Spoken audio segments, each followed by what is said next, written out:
আজকের recipe chilli chicken. Chilli চিকেনের জন্য এখানে আমি চিকেনটাকে ম্যারিনেট করে রেখে দিয়েছি। নুন, লঙ্কা, হলুদ, জিরে গোল, আদা, রসুন, 2টো ডিম, অ্যারারুট, সামান্য অল্প পরিমাণে বেসন দিয়েছি, আর সয়া সস দিয়েছি, আর লেবুর রস দিয়েছি। দিয়ে এটাকে মাখিয়ে রেখে দিয়েছি।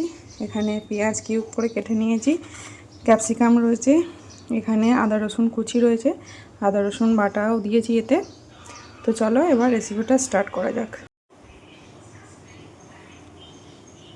ভাজবার জন্য কড়াইয়ে তেল ঢেলে দিলাম।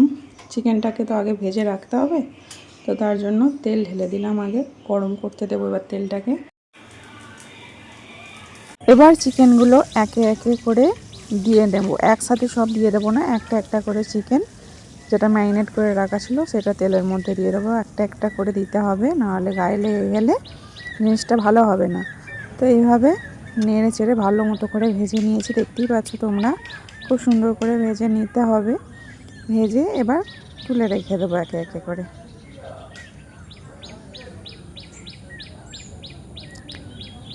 এরকম চিকেন ভাজাও গরম গরম অবস্থায় খেতে ভীষণ ভালো লাগে। তো আমি যেহেতু চিলি চিকেন করবো, পরের প্রসেস তো করতেই হবে। এরপরে যে চিকেনগুলো বাকি রয়েছে, আমি এখানে 1 কেজি চিকেনের চিলি চিকেন করছিলাম। তো যে চিকেনগুলো বাকি রয়েছে সেগুলো আবার কড়াইয়ে দিয়ে এইভাবে একইভাবে করে ভেজে নেব। তো চলো আবার দিয়ে দিই। দেখো আমার এটাও প্রায় ভাজা হয়ে গেছে।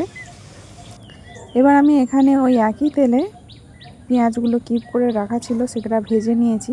এরপর আমি ক্যাপসিকাম ভেজে তুলে রাখছি। এগুলো হালকা জাস্ট সটে করে নিলেই হবে।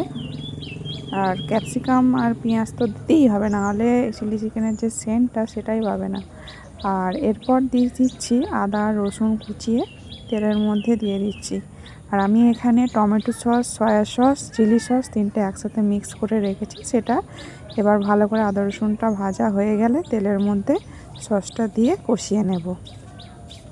আমি এখানে ভালো করে সসটাকে কষিয়ে নিচ্ছি। এরপরে চিলি চিকেনের যে চিকেনগুলো মাখা ছিল, সেই যে মানে জলটা পড়েছিল সমস্ত মশলা দেওয়া, সেই জলটা আমি এখানে ঢেলে দিলাম।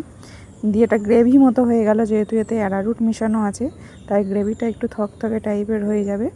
তো তার জন্য এটাকে ফেলে দিও না, ঠিক আছে? এটা দিয়ে গ্রেভিটা বানিয়ে নিও। এবার ভাজা চিকেনগুলো গ্রেভিটার মধ্যে দিয়ে এবার ভালো করে কষাতে হবে। দেখতে পাচ্ছ আমি সুন্দরভাবে কষিয়ে নিচ্ছি। এরপরে ভেজে রাখা পেঁয়াজ আর ক্যাপসিকাম উপরে দিয়ে খুব সুন্দর করে মিক্স করে নিতে হবে।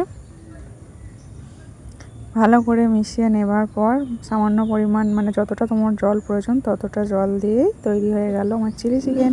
ওপরে কয়েকটা কাঁচা লঙ্কা চেরা দিয়ে দিলাম। আর এই যে তার সাথে ছিল বাসন্তী পোলাও।